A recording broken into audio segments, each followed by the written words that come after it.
Iran's military says it's launching crushing, broader, and destructive attacks after President Trump threatened to bomb Iran, quote, back to the Stone Ages, unquote. Trump made the threat in a nationally televised primetime address Wednesday night from the White House. He said the U.S. would continue strikes on Iran for the next 2 to 3 weeks, but provided no timeline for an exit. He said countries that receive oil through the Strait of Hormuz should show courage and seize the waterway. I can say tonight that we are on track to complete all of America's military objectives shortly, very shortly. We're going to hit them extremely hard over the next 2 to 3 weeks. We're going to bring them back to the Stone Ages where they belong. In the meantime, discussions are ongoing. Regime change was not our goal. We never said regime change, but regime change has occurred because of all of their original leaders' death. They're all dead. Oil prices soared and stock markets fell across Asia as Trump promised to continue attacks on Iran. Today, foreign ministers from 35 nations, including several EU countries, are holding a virtual meeting to discuss Iran's control of the Strait of Hormuz. The U.S. is not among nations attending the meeting, which was organized by the British Prime Minister, Keir Starmer. On Wednesday, supporters of Iran's government rallied in the streets of Tehran, even as the U.S. and Israel continued bombing. However much they terrorize, however many of us are martyred, we will still have others to take their place. Our country has countless young people who will stand firm, remain, and continue the path of the martyred. Meanwhile, Iran is continuing retaliatory attacks across the Middle East. In the United Arab Emirates, officials say shrapnel from an intercepted drone fell on a farm, killing a Bangladeshi national. Qatar's defense ministry says it shot down 2 cruise missiles fired by Iran, while a third missile evaded air defenses and struck an oil tanker leased to Qatar Energy.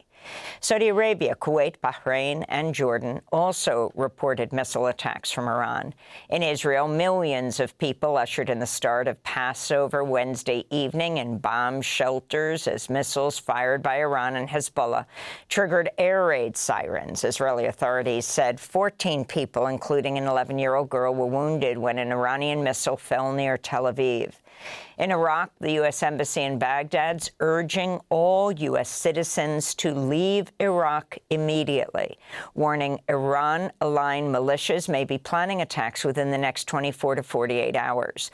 The warning came after U.S. journalist Shelley Kittleson was abducted in Baghdad after a car chase on Tuesday.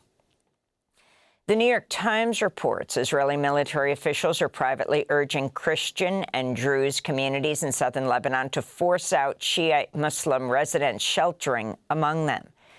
Human rights groups condemn the plan as ethnic cleansing. This comes as Israel's ordered the expansion of its so-called buffer zone in Lebanon from the Litani River to areas north of the Zahrani River, displacing about a fifth of the Lebanese population. Israel's finance and defense ministers have called on Israel to annex southern Lebanon. More than 1,200 people have been killed in Israeli attacks on Lebanon since March 2nd. The World Health Organization has recorded at least 120 attacks on medical infrastructure across Lebanon, Iran, and Israel since the start of the war. Meanwhile, the UN says 3 Indonesian peacekeepers killed in southern Lebanon last weekend may be war crimes victims. That an investigation is underway.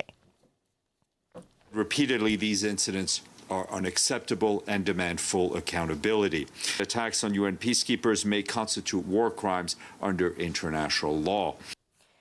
Russia's military leaders say they've taken complete control of eastern Ukraine's Luhansk region. It's one of 4 Ukrainian regions Russia annexed in 2022.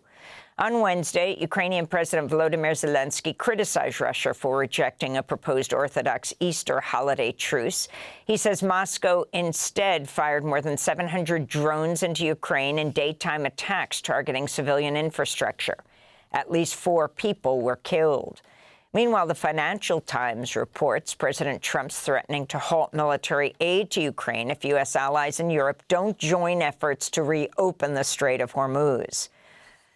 U.S. House Speaker Mike Johnson and Senate Majority Leader John Thune have announced a two-track plan to end the partial shutdown of the Department of Homeland Security. Under the plan, Republicans would fund most of DHS except ICE and Border Patrol through the end of September. Then they would attempt to fund those two immigration agencies for 3 years through a party-line budget reconciliation bill requiring no Democratic votes. Democrats have refused to fully fund DHS until it implements changes in its immigration enforcement policies. DHS has been partially shut down since February after federal agents killed Alex Preti and Renee Good in Minneapolis during an immigration crackdown. The Supreme Court heard oral arguments Wednesday in Trump v. Barbara, a challenge to President Trump's executive order ending birthright citizenship.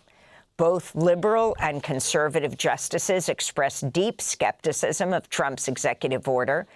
Trump became the first sitting president to attend Supreme Court oral arguments, staying for about 75 minutes before leaving. After departing, he claimed in a social media post the U.S. is, quote, the only country in the world stupid enough to allow birthright citizenship. In fact, roughly 36 countries offer it, from Mexico to Canada. This is Cecilia Wong, the ACLU's national legal director, who argued before the Supreme Court for birthright citizenship. I come out of the court today with the thought of my parents and so many of our parents and ancestors who came to this country seeking refuge, seeking new opportunities, and who relied on the rule that we've had in this country for 150 years, that everyone born here is a United States citizen, all alike.